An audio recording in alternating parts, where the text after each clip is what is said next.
Donc là, nous allons faire l'exercice du cours qui est déterminer le signe de 2x carré moins 4x moins 6 graphiquement, mais en utilisant la calculatrice. Vous ne pouvez pas le faire en seconde avec le calcul, par contre graphiquement c'est tout à fait faisable. Donc là j'ai les deux modèles de calculatrice. Première chose, c'est qu'on va rentrer cette expression dans la calculatrice. Pour le faire, on va créer une fonction. Donc on va aller dans f de x et là on rentre 2x carré moins 4x moins 6 et on fait entrer. Dans la NumWorks, on va aller donc dans le menu fonction et on va aller donc pas dans graphique pour l'instant mais dans fonction.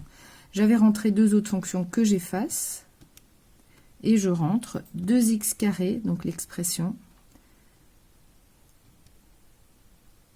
Alors, je vous rappelle que c'est la touche XNT ou la touche XT θN qui permet d'avoir X, moins 4X, plus, non, pardon, moins 6. Entrée aussi. Ensuite, dans la NumWorks, je vais aller dans Tableau.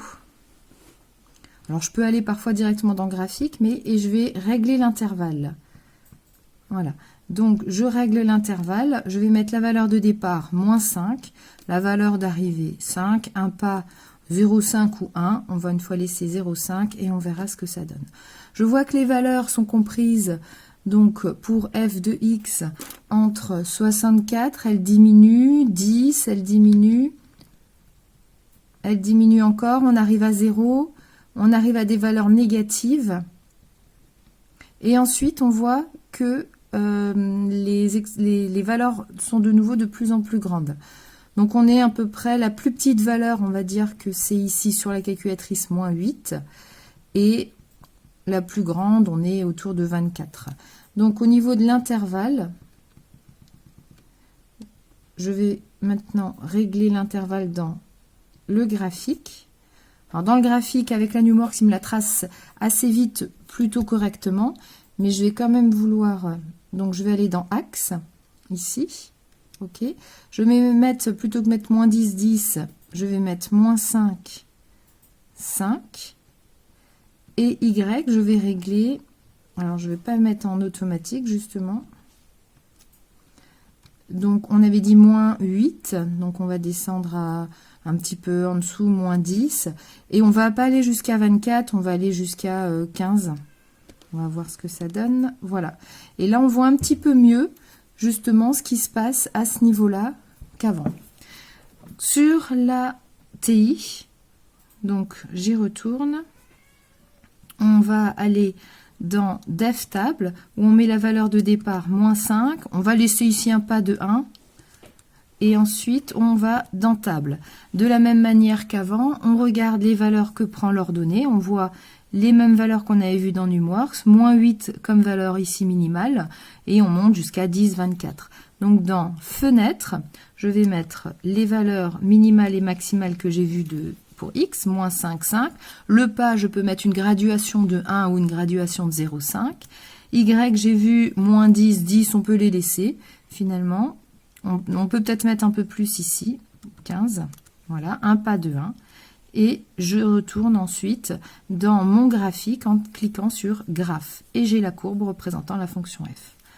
Si vous prenez trace, vous voyez ici que vous pouvez circuler sur la courbe et vous avez les coordonnées des points qui apparaissent en dessous.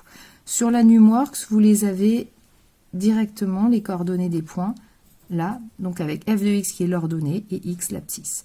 On voit ici f de x négative, on voit quand on se déplace où se situe la courbe. Là, on voit que la courbe est sous l'axe des abscisses et on a un y négatif.